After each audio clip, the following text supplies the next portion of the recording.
संत और बूढ़ा आदमी। बहुत सुंदर कहानी।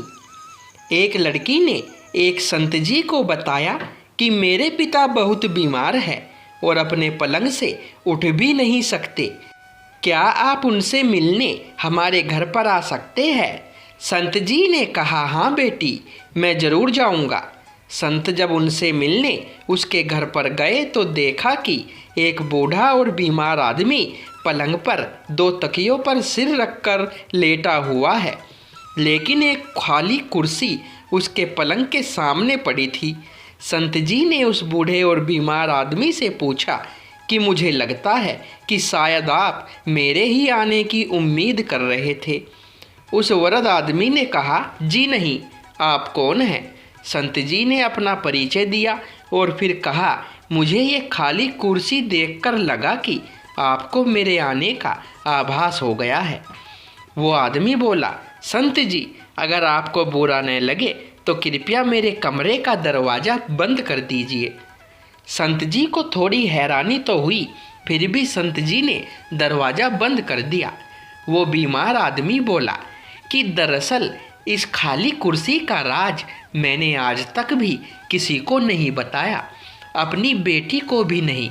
मैं अपने पूरे जीवन में ये जान नहीं सका कि प्रार्थना कैसे की जाती है, लेकिन मैं प्रत्येक दिन मंदिर जाता अवश्य था, लेकिन कुछ समझ नहीं आता था। लगभग 4 साल पहले मेरा एक दोस्त मुझसे मिलने आया। उसने मुझे बताया कि हर प्रार्थना भगवान से सीधे ही हो सकती है। उसी ने मुझे सलाह दी कि एक खाली कुर्सी अपने सामने रखो और ये विश्वास करो कि भगवान खुद इस कुर्सी पर तुम्हारे सामने बैठे हैं। फिर भगवान से ठीक वैसे ही बातें करना शुरू करो जैसे कि अभी तुम मुझसे कर रहे हो। वो हमारी हर फरियाद सुनते हैं और जब मैंने ऐसा ही करके देखा, मुझे बहुत अच्छा लगा। फिर तो मैं प्रत्येक दिन 2-2 घंटे तक ऐसे ही भगवान से बातें करने लगा, लेकिन मैं इस बात का विशेष ध्यान रखता था कि मेरी बेटी कभी मुझे ऐसा करते न देख ले। अगर वो देख लेती तो उसे लगता कि मैं पागल हो गया हूँ। ये सुनकर संत जी की आंखों में प्रेम और भाव से आंसू बहने लगे। संत जी ने उस बुजुर्ग से कहा कि आप सबसे ऊंची भक्ति कर रहे हो।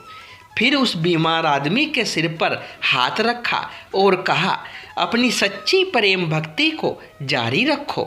संत जी अपने आश्रम में लौट गए, लेकिन 5 दिन बाद वही बेटी संत जी से मिलने आई और उन्हें बताया कि जिस दिन आप मेरे पिताजी से मिले थे वो बेहद खुश थे, लेकिन कल सुबह 4 बजे मेरे पिताजी ने प्राण त्याग दिए हैं। बेटी ने बताया कि मैं जब घर से अपने काम पर जा रही थी तो उन्होंने मुझे बुलाया, मेरा माथा प्यार से चूमा। उनके चेहरे पर बहुत शांति थी, उनकी आंखें आंसुओं से भरी हुई थी। लेकिन वापस लौटकर मैंने एक अजीब सी चीज़ भी देखी।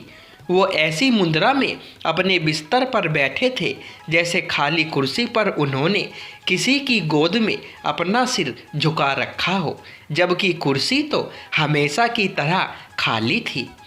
संत जी, मेरे पिताजी ने खाली कुर्सी के आगे सिर क्यों झुका रखा था?